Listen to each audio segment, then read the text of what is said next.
Hello friends, स्वागत है आप सभी का आपके अपने यूट्यूब चैनल स्टडी विद स्मृति में। आइए शुरू करते हैं आज की क्लास। आज की क्लास में मैं आप लोगों को मुख्य परीक्षा के लिए इतिहास विषय से एक प्रश्न का उत्तर कराने वाली हूँ। ये उन सारे स्टूडेंट के लिए हेल्पफुल हो जाता है जो जेपीएससी, बीपीएससी और अन्य स्टेट पीसीएस की तैयारियों में लगे हैं। आज की क्लास में जो प्रश्न मैंने शामिल किया है उसे मैंने जेपीएससी के मुख्य परीक्षा के इतिहास विषय के सिलेबस से लिया है और जो टॉपिक है वो है आर्यों की उत्पत्ति। और जो प्रश्न मैंने लिया है इस टॉपिक से वो है आर्यों की उत्पत्ति से जुड़ी विभिन्न अवधारणाओं का वर्णन करें। क्या आर्य लोग भारत के मूल निवासी थे? ये आज का प्रश्न है। इस प्रश्न का जो अंक है वो है 40 अंक। प्रश्नों की शब्द संख्या है वो 700 से 800 होनी चाहिए। आप अपने शब्दों में भी इसका उत्तर लिख सकते हैं। मैंने जो इसका उत्तर दिया है उसके 3 भाग किए हैं। वो है भूमिका, पहला भाग है, दूसरा है मुख्य भाग और तीसरा जो भाग है वो है निष्कर्ष का। इस टॉपिक का अगर आपको पीडीएफ चाहिए तो डिस्क्रिप्शन बॉक्स में मैं उसका लिंक दे दूंगी, वहाँ से आप इसका जो आंसर है उसका पीडीएफ आप ले सकते हैं। इसके पहले के क्लासेस की भी पीडीएफ जो है उसको मैं डिस्क्रिप्शन बॉक्स में ही शामिल करूँगी, वहाँ से आपको लेना आसान हो जाएगा। देखिए, इस प्रश्न का जो उत्तर मैंने किया है, सबसे पहले जो भूमिका लिखा है उसमें मैंने आर्यों से संबंधित कुछ बातों को मैंने मेंशन किया है। फिर उसके बाद जो मुख्य भाग है उसमें मैंने विभिन्न अवधारणाएं जो हैं जो आर्यों की उत्पत्ति से संबंधित हैं उन सारी अवधारणाओं को मैंने वहां शामिल किया है और उसी में मैंने इस प्रश्न का भी उत्तर दिया है कि क्या आर्य लोग भारत के मूल निवासी थे। इसका भी उत्तर मैंने उसी में किया है, मुख्य भाग में ही। और उसके बाद मैंने निष्कर्ष लिखा है। सबसे पहले हम लोग भूमिका के बारे में जानते हैं। देखिए, आर्य जो है उनकी उत्पत्ति से संबंधित अलग अलग विद्वानों के अलग अलग मत हैं, उनकी अलग अलग अवधारणाएं हैं, उनके अलग अलग सिद्धांत हैं, उनका अलग अलग मानना है। तो ये सारी चीज़ों को आपको मुख्य भाग में शामिल करनी है। भूमिका में जो मैंने लिखा है वो है सिंधु घाटी की सभ्यता के पतन के पश्चात भारत में एक नई ग्रामीण सभ्यता का उदय हुआ और इस सभ्यता के निर्माता आर्य लोग थे, इसलिए इस सभ्यता को आर्य सभ्यता कहा जाता है। आर्यों का आदि देश कौन सा था, उनका मूल निवास स्थान कहाँ था, इस संबंध में विद्वानों और इतिहासकारों में मतभेद है। सिंधु घाटी सभ्यता जो एक शहरी सभ्यता थी, जब उसका पतन हुआ तो उसके पतन के बाद भारत में एक नई ग्रामीण सभ्यता जो है वो विकसित हुई और इसका निर्माता जो थे वो थे आर्य, इसलिए इसको आर्य सभ्यता कहा गया। आर्यों का आदि देश कौन सा है, वो कहाँ के निवासी है, उनकी उत्पत्ति कहाँ से हुई, तो अलग अलग विद्वानों में, अलग अलग इतिहासकारों में अलग अलग अवधारणाएं हैं। कुछ विद्वान भारत को ही आर्यों का आदि देश और मूल निवास स्थान बताते हैं, जबकि अनेक विद्वानों की ये धारणा है कि आर्य जो थे वो विदेशी थे और वे बाहर से आकर के भारत में बसे थे। बहुत सारे ऐसे विद्वान हैं जिनका यह मानना है कि जो आर्य थे वो भारत से ही थे, भारत की में ही इनकी उत्पत्ति हुई थी। लेकिन बहुत सारे ऐसे अलग विद्वान हैं जिनका ये मत है कि नहीं, आर्य जो थे वो विदेशी थे, विदेशों से आए थे, वो यूरोप से आए थे, वो मध्य एशिया से आए थे, वो उत्तरी ध्रुव से आए थे। तो अलग अलग विद्वानों के अलग अलग मत हैं। इन्हीं सब अवधारणाओं के बारे में हम लोग को मूल जो है भूमिका मतलब जो मुख्य भाग है उसमें इसका वर्णन करना है। विभिन्न विद्वानों और इतिहास में भाषा विज्ञान, पुरातत्व सामग्री, शरीर रचना शास्त्र और शब्दार्थ विकास शास्त्र के आधार पर कई अवधारणाओं का विकास हुआ और वो अवधारणा निम्न है। तो अलग अलग आधार को रख करके अलग अलग अवधारणाएं जो हैं उसको प्रस्तुत किया गया है। तो अब हम लोग इसको डायग्राम मैंने यहाँ बनाया है, डायग्राम के माध्यम से अब बताएंगे।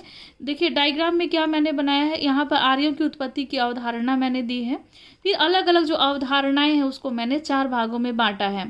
पहला जो भाग है वो है, उसमें दिया है यूरोप आर्यों का मूल निवास स्थान था। फिर जैसे कि बहुत सारे विद्वान हैं जिनका यह मानना है कि जो आर्य जो थे वो यूरोप से उनका आगमन हुआ था, यूरोप से वो आए थे और उनको आधार भी उन्होंने अलग अलग प्रस्तुत किया है। तो मैंने प्रयास किया है कि इसको डिटेल में मैं आपको बताऊं, तो मुख्य भाग में मैंने इसको शामिल किया है। दूसरा है मध्य एशिया का सिद्धांत। बहुत सारे ऐसे विद्वान थे, उनका यह मानना था कि जो आर्य थे वो मध्य एशिया से भारत में आए थे। ये फिर तीसरा है आर्कटिक प्रदेश या उत्तरी ध्रुव प्रदेश की अवधारणा। कुछ विद्वानों का ये भी मत है कि ये आर्कटिक प्रदेश के थे, उत्तरी ध्रुव से ये आए थे। इसमें बाल गंगाधर तिलक की जो अवधारणा है वो प्रमुखता से रखी गई है यहाँ पर सामने, और इससे भी मैं आपको डिटेल में बताऊंगी। तीसरा जो है वो है भारत आर्यों का मूल निवास स्थान है। बहुत सारे ऐसे विद्वान हैं, जैसे इसमें अमलानंद घोष का नाम आता है। उनका ये मानना है कि जो भारत है, भारत ही आर्यों का मूल निवास स्थान है, वो कहीं विदेश से नहीं आए थे। उनके भी अलग अलग तर्क हैं, और सभी तर्क के जो खंडन है उसको भी मैंने इसमें शामिल किया है। सबसे पहले तो हम लोग जानेंगे यूरोप आर्यों का मूल निवास स्थान। तो इसमें कई आधार रखे गए हैं, जैसे भाषा है, वनस्पति है, भौगोलिक स्थिति है, बहुत सारे आधार प्रस्तुत किए गए हैं अलग अलग विद्वानों के द्वारा। तो भाषा विज्ञान के विद्वानों ने भाषागत समानता के आधार पर आर्यों को यूरोप का निवासी माना है।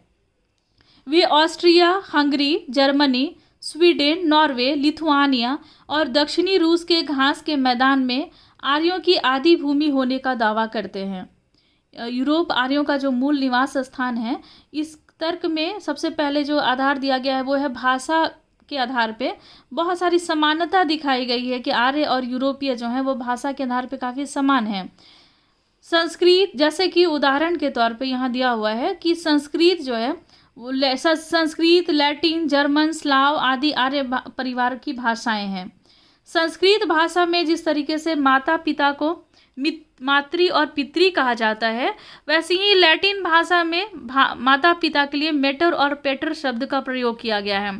तो यहाँ भी एग्जाम्पल दिया गया है कि भाषा में बहुत सारी समानता, जैसे संस्कृत में माता पिता को मातृ पितृ कहा जाता है, वैसे ही लैटिन भाषा में मेटर और पेटर कहा जाता है। तो बहुत सारा समानता है इसमें। इस प्रकार भाषाओं की आपसी समानता के आधार पे भाषा विज्ञान ने विद्वानों का मत है कि मूल आर्य जो हैं वो यूरोप क्षेत्र के हैं, यूरोप क्षेत्र से आए हुए हैं। परंतु भाषा की एकता जाति की एकता सिद्ध नहीं करती।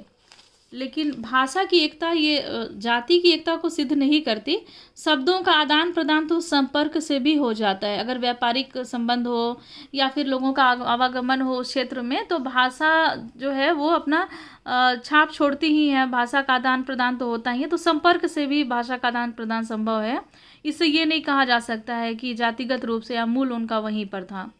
भाषागत समानता के अतिरिक्त कुछ विद्वानों ने वनस्पति को भौगोलिक परिस्थितियां एवं नस्लों के आधार पर आर्यों को यूरोप का निवासी बताया है। अलग अलग भी आधार प्रस्तुत किए गए हैं, जैसे कि वनस्पति, भौगोलिक परिस्थिति और नस्ल के आधार पे भी ये बताया गया है कि आर्य जो हैं वो यूरोपियन थे, यूरोप से आए हुए थे, जिसमें प्रमुख विद्वान हैं गाइल, स्पेन का आदि। परंतु इनके भी तर्क जो हैं वो भ्रममूलक हैं, इसका भी खंडन किया है कई विद्वानों ने। अब दूसरा जो अवधारणा है वो है मध्य एशिया का सिद्धांत। इसमें यह तर्क दिया गया है कि जो आर्य जो हैं वो मध्य एशिया से आए हुए हैं, और इस तर्क में अलग अलग जो आधार हैं उसको रखे गए हैं। लेकिन इस आधार का भी जो खंडित किया गया है, इस आधार को भी अब हम लोग उसको सबसे पहले जानेंगे कौन कौन से आधार रखे गए हैं इस मत के द्वारा। देखिए, कुछ इतिहासकारों का मानना है कि आर्य मध्य एशिया से भारत में आए थे। इस अवधारणा के अंतर्गत कई आधारों को प्रस्तुत किया गया है, जैसे कि आर्य के ग्रंथ जो हैं ऋग्वेद और ईरानी ग्रंथ जो हैं जैन अवेस्ता, इनमें काफ़ी समानता है। इनके कई शब्द जो हैं काफ़ी आपस में मिलते जुलते हैं। तो इस आधार को रखा गया है इस सिद्धांत में। प्रारंभ में आर्य अपने वर्ष की गणना हिम वर्ष से करते थे। आर्य जो थे प्रारंभ में अपने वर्ष की गणना हिम वर्ष से किया करते थे। इसका अर्थ यह होता है कि वे किसी शीत क्षेत्र में रहते थे और वे दक्षिण की ओर कम शीत क्षेत्र की ओर पलायन कर गए थे।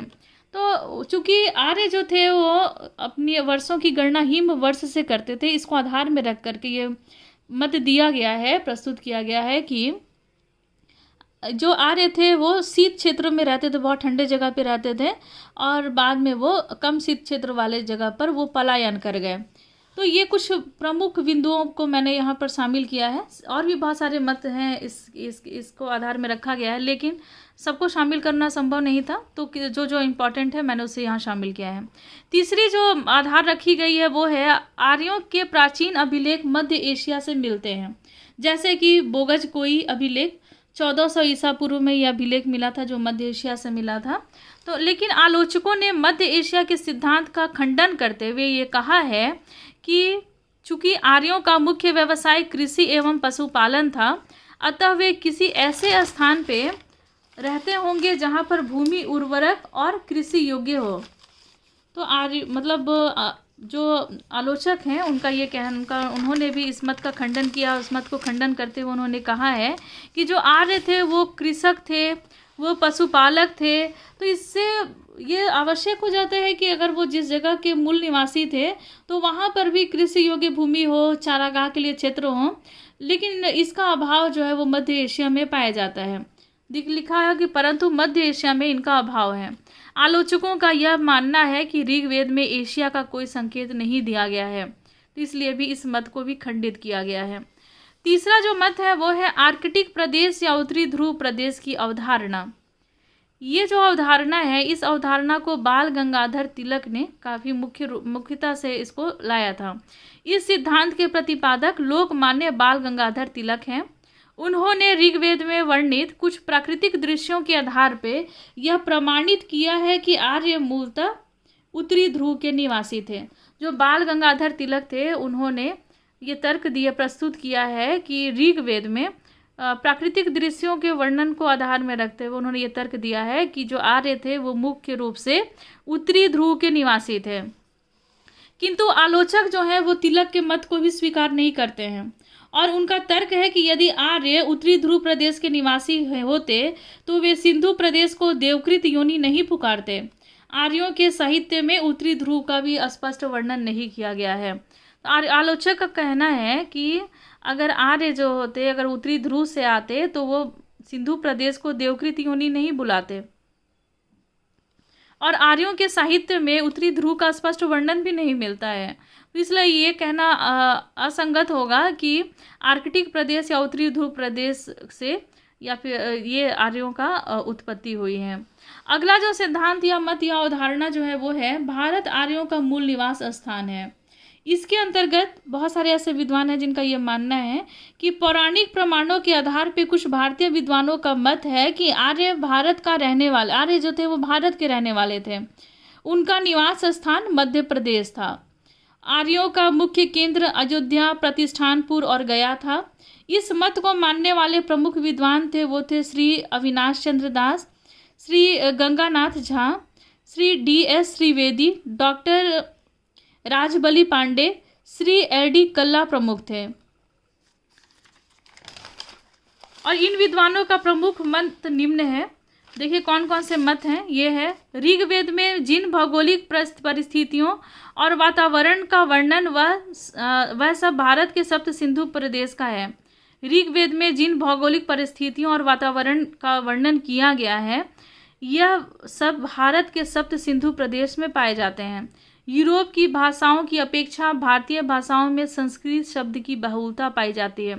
संस्कृत शब्द जो हैं वो भारतीय भाषाओं में सबसे ज़्यादा प्रयोग किए जाते हैं यूरोपियन भाषा के अलावा।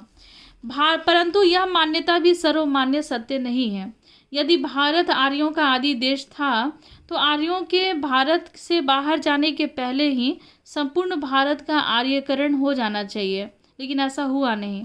सिंधु सभ्यता ऋग्वैदिक सभ्यता से अधिक भिन्न और प्राचीन है। जो सिंधु सभ्यता है वो ऋग्वैदिक सभ्यता से अधिक भिन्न और प्राचीन है, परंतु सिंधु प्रदेश की यह प्राचीनतम सभ्यता अनार्य थी। सिंधु सभ्यता जो प्राचीनतम सभ्यता थी वो अनार्य सभ्यता थी। तब भारत आर्यों का देश कैसे हो सकता है, ये मत दिया गया है। अब अगला जो है वो है निष्कर्ष। ये जो तीसरा भाग है, ये तो मुख्य भाग हो गया, अब हो गया निष्कर्ष का। इससे मैंने वो सारी अवधारणाओं को वर्णन किया है और उसका खंडन भी मैंने किया है साथ में, और ये भी मत मैंने प्रस्तुत किया कि भारत जो है वो आर्यों की उत्पत्ति का मतलब भारत में ही आर्यों की उत्पत्ति हुई और इसके लेकिन अलग अलग मान्यताओं के आधार पे जो मान्यता दी गई है कि भारत में ही आर्यों की उत्पत्ति हुई, तो उसका भी खंडन है कि सिंधु सभ्यता जो है वो आर्यों से भी प्राचीन की सभ्यता है और वो अनार्य थी। तो भारत जो है वो आर्यों का देश कैसे हो सकता है? अगर आर्यों का देश था भारत और यहीं से उत्पत्ति हुई तो सबसे पहले आर्यकरण जो है वो भारत में ही होना चाहिए, जो नहीं हुआ। तो ये इसके बारे में दिया हुआ है। और अब हम लोग निष्कर्ष में जाते हैं। वस्तुतः यह बहुत ही विवादास्पद प्रश्न है, परंतु मध्य एशिया से आर्यों के आगमन की अवधारणा सभी अवधारणाओं में मजबूत प्रतीत होती है। अतः यह कहा जा सकता है कि आर्यों की उत्पत्ति से जुड़ी सभी अवधारणाओं के अपने अलग अलग तर्क और वितर्क हैं। कोई एक सिद्धांत ऐसी नहीं है जिसे सर्वमान्य सत्य घोषित किया जाए, और आर्य लोग भारत के मूल निवासी थे, इसके भी कोई ठोस प्रमाण नहीं मिलते हैं। तो ये इसका निष्कर्ष हो गया। तो आज की क्लास में आपने जाना आर्यों की उत्पत्ति से संबंधित विभिन्न अवधारणाओं के बारे में, और मुझे लगता है कि ये बहुत ही महत्वपूर्ण साबित होगा आपकी प्रतियोगिता परीक्षाओं की तैयारियों में, और आपके खुद के आंसर राइटिंग में आपका बहुत ज़्यादा हेल्प करेगा। आप यहाँ से हेल्प ले सकते हैं और ख़ुद से आंसर राइटिंग करने का भी प्रयास कीजिए। अगर आपको इसके PDF चाहिए तो डिस्क्रिप्शन बॉक्स से आप इसके PDF जो हैं वो ले सकते हैं, और इसके पहले के भी जो 2 क्लासेस मैंने लिए थे उसके भी PDF जो हैं आपको डिस्क्रिप्शन बॉक्स में ही मिल जाएंगे। तो आज की क्लास में बस इतना ही। मिलते हैं लोग नेक्स्ट क्लास में। लेते हैं आपसे विदा। धन्यवाद।